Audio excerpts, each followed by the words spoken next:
지금 사도 바울은 죽음을 앞두고 있습니다. 조만간 자기의 생명이 끝나는 걸 알기 때문에 사랑하는 믿음의 아들 디모데를 죽기 전에 꼭 한번 보고 싶었던 겁니다. 그래서 디모데에게 겨울이 오기 전에 어서 속히 오라고 당부하고 있는 겁니다. 21절에 너는 겨울 전에 어서 오라. 계절적으로 뉴욕에도 겨울이 찾아왔습니다. 세찬 바람이 부는 겨울이 왔습니다.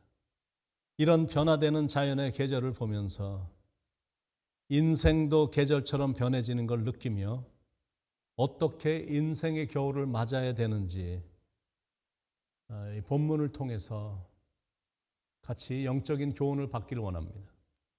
첫째, 인생의 겨울이 오기 전에는 혹은 인생의 겨울을 맞이할 때는 선택을 잘해야 됩니다.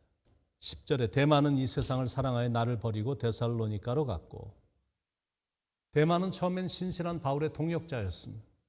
그런데 계속되는 전도 여행이 너무 힘겹고 고달프니까 도중에 다 버리고 세상을 선택해서 세상으로 들어간 겁니다.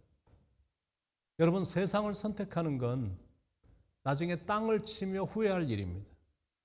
인생을 살다 보면 버려야 될 것들이 꽤 많이 있습니다. 나이가 많아질수록 쌓아놓고 있으면 안 되거든요. 집도 다운사이징 하는 게 좋고 웬만한 건 필요한 사람에게 주든지 버리는 게 단순한 인생을 살고 행복한 인생을 사는 열쇠입니다. 그런데 이것만은 꼭 붙잡아야 되거든요. 신앙이고 예수님이고 믿음입니다. 다른 건 혹시 잃어버린다 할지라도 예수님을 잃어버리면 큰일 나기 때문에.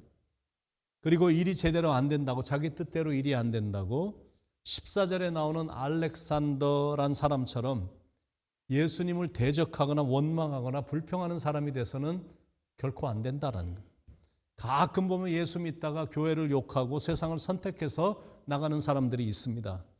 교회가 실망을 주었기 때문에 그렇게 행동하는 것은 이해가 되는 면은 있긴 하지만 그렇다고 예수를 버리고 세상을 선택하는 건 최악의 선택입니다. 예수님 없이 인생의 겨울을 보내는 사람들처럼 불쌍한 사람들이 없기 때문에 예수를 버리면 잠시는 자유하고 편할지는 몰라도 나중엔 정말 후회 막심하게 됩니다. 사도 바울은 예수님을 선택한 후에 변함없이 끝까지 예수님을 섬겼습니다. 그래서 감옥 안에서도 평안했던 거고 어디를 가든지 기뻤던 거고 그리고 마음이 자유했던 겁니다. 지금 자기 주위에는 누가 외에는 아무도 없었습니다. 가장 바닥을 치는 순간이 되니까 다 가고 아무도 없었어요. 법정에서 자기를 변호해 주는 사람도 한 명도 없었습니다. 그래도 바울은 상관하지 않았거든요. 예수님이 계셨기 때문에. 그분 한 분만으로도 마음이 든든했기 때문에 전혀 꿀릴 것도 없었고 외로울 것도 없었습니다. 여러분, 우리 옆에도 그분만 계시면 되는 거거든요. 특히 인생의 겨울을 향해서 달려가거나 그 시간을 지내는 분들에겐 그 선택이 반드시 이루어져야 된다는 것. 두 번째, 인생의 겨울이 다가오기 전에는 혹은 인생의 겨울을 맞이할 때는 믿음의 정리를 잘해야 된다는 것. 6절, 7절에 전제와 같이 내가 벌써 부어지고 나의 떠날 시각이 가까웠도다. 나는 선한 싸움을 싸우고 나의 달려갈 길을 마치고 믿음을 지켰으니 세월이 많이 흘러 이제 바울은 노인이 됐습니다. 그리고 조만간에 자기가 순교할 것이다라는 것도 직감을 했습니다. 그래서 바울은 지금 믿음의 정리를 하는 시간을 갖는 겁니다. 우리가 그걸 배우는 겁니다. 인생을 돌아보는 시간을 갖는 것, 또 믿음을 정리해 보는 것, 천국에 들어갈 믿음을 소유했는지 확인하는 것, 그게 중요해요. 왜냐하면 다른 건 내가 많이 소유했다 할지라도 믿음이 없으면 나는 아무것도 아니기 때문에. 믿음의 정리를 마친 사도 바울은 18절에서 이렇게 환호성을 칩니다. 주께서 나를 모든 악한 일에서 건져내시고 또 그의 천국에 들어가도록 구원하시리니 그에게 영광이 세세 무궁토록 있을지어다. 아멘. 세 번째, 인생의 겨울이 오기 전엔 혹은 인생의 겨울을 맞이할 때는 인간관계를 잘 풀어야 됩니다. 사도 바울은 인생을 정리하면서 그동안 막혀 있었던 인간관계를 지금 정리하고 있고 풀고 있는 거예요. 그동안 전도 여행을 하면서 숱한 사람들을 많이 만났습니다. 충성하다가 떠난 사람도 있고, 열심히 도와주더니 갑자기 비난하며 떠난 사람들도 있고, 전도를 열심히 하더니 도중에 믿음의 이 탈락자가 된 사람들도 있습니다. 수많은 사람들의 이름을 지금 언급하고 있는 겁니다. 그러니까 마음으로 찡하게 느껴지는 부분입니다. 인간관계를 잘 정리하는 그 모습이 너무나 멋있어 보이는 겁니다. 자기 마음을 아프게 하고 섭섭하게 했던 사람들의 이름도 언급하면서 지금 풀고 있는 겁니다. 저희에게 허물을 돌리지 않기를 원하노라.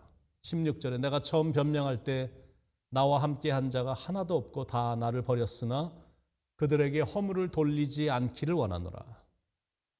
인생의 겨울이 오면 오랜 인생을 산 사람처럼 넓은 마음을 품어야 됩니다. 섭섭함, 배신감, 나에게 상처 준 사람, 내가 상처 준 사람, 돈 빌리고 안 갚은 사람에 대한 기분 나쁨, 자신이 돈 빌리고 안 갚은 것 등에 대한 그런 많은 것들이 분명히 있을 거거든요. 그 모든 걸 다 사도 바울처럼 풀어야 된다는 거죠. 푸는 정도가 아니라 포용해주고 용서해주고 이해해주며 화해하며 사랑해줘야 된다는 것. 그 나이가 됐는데도 꽁하고 있거나 한을 품고 있거나 미워하면 안 되잖아요. 그런 모습은 전혀 아름답지 않은 모습입니다. 네 번째, 인생의 겨울이 오기 전엔 혹은 인생의 겨울을 맞이할 때는 하나님의 말씀을 붙잡아야 됩니다. 13절에 네가 올 때 내가 드로아 가보의 집에 둔 겉옷을 가지고 오고 또 책은 특별히 가죽 종이에 쓴 것을 가져오라. 사도 바울은 지금 복음 때문에 로마에 있는 감옥에 갇힌 상태였거든요. 근데 로마의 이 옥중 겨울은 정말 참기 힘든 혹독한 겨울입니다. 바울은 지금 계절적으로만 겨울이 아니라 인생의 겨울까지 맞고 있으니까 이중으로 힘든 겁니다. 그래서 겉옷을 갖고 와달라고 지금 요청을 한 겁니다. 그런데 특별히 부탁한 게 있습니다. 가죽 종이에 쓴 것을 가져오라는. 가죽 종이에 쓴 것이란 게 뭐냐면 하나님의 말씀인 성경을 말하는 건데 성경을 좀 갖다 달라라는 겁니다. 인생을 마무리하는 중요한 그 시점에 하나님의 말씀으로 양식을 삼고 그 말씀으로 힘을 더 얻고 싶어하는 노사도의 아름다운 모습을 보게 됩니다. 오늘 전하는 메시지는 한 해의 마지막 온라인 메시지입니다. 그래서 가장 강력한 메시지가 담겨 있습니다. 하나님의 말씀을 반드시 붙잡아야 된다. 이 강력한 메시지입니다. 왜냐하면 우리를 가장 행복하게 해주는 비결이 성경을 사랑하고 그리고 성경을 사모하고 그 말씀이 인도하는 대로 따라가는 것이기 때문에 그렇습니다. 하나님의 말씀만 붙잡으면 행복, 형통, 번성, 구원의 확신, 구원의 기쁨이 같이 따라오거든요. 또 하나님의 말씀의 신비는 죽음에 대한 두려움도 사라지고 마음도 평안해지고 천국에 대한 소망이 불같이 일어납니다. 그러니까 특히 인생의 겨울을 지내는 분들은 무엇보다 하나님의 말씀을 가까이 해야 됩니다. 자, 결론입니다. 모든 사람에겐 시작이 있고 마지막이 있습니다. 그러니까 시작과 마지막까지의 이 마지막 남아있는 이 막간을 어떻게 살 것인가. 언젠가 우리 모두는 인생의 겨울을 맞이하게 될 텐데 그때까지 어떻게 살 것인가. It is all up to you. 여러분에게 달려 있습니다. 여러분은 그동안 인생을 어떻게 사셨습니까? 괜찮았습니까? 자신이 생각하기에 괜찮았습니까? 남들이 보기에는 어땠습니까? 무엇보다 하나님이 보시기엔 괜찮은 인생이었나? 부끄럽진 않으셨습니까? 그래도 어떻게 살았든 여기까지 살아왔거든. 예수님의 손이 날 붙잡아 주셨기 때문에 여기까지 온 겁니다. 한 해도 이렇게 마감할 수 있어서 너무 감사합니다. 그러나 여기까지는 왔지만 우리에게 주시는 도전은 있습니다. 앞으로는 잘 살아야 된다. 그겁니다. 이제부터는 잘 살아야 돼. 앞으로는 은혜롭게 살아야 된다는, 절대 후회되지 않는 삶이 되어야 된다는 그겁니다. 이렇게 한 해를 마감하는 마지막이 있듯이 우리의 인생에도 마지막이라는 시간이 있을 텐데 그때 지나온 모든 날들을 돌아보며 후회하지 않도록 인생을 잘 살아야 됩니다. 한 해 동안 변함없이 들어와 주셔서 말씀을 경청해 주셨음에 감사를 드립니다. 내년에도 하루에 한 장, 매일 한 장씩 묵상한 것을 나눌 것입니다. 내년엔 새해이기도 하고 그래서 창세기로 시작을 해보려고 합니다. 그래서 내년 초에 또다시 여러분을 월요일부터 수요일 온라인으로 뵙도록 하겠습니다. 목요일부터 토요일은 현장에서, 그리고 토요일 새벽엔 또 스트리밍으로 실시간으로 여러분에게 또 전달이 될 것입니다.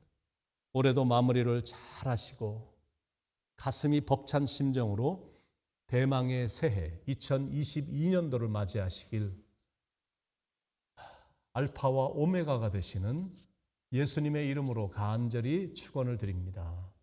사랑하는 하나님, 한 해도 하나님의 은혜로 잘 왔습니다.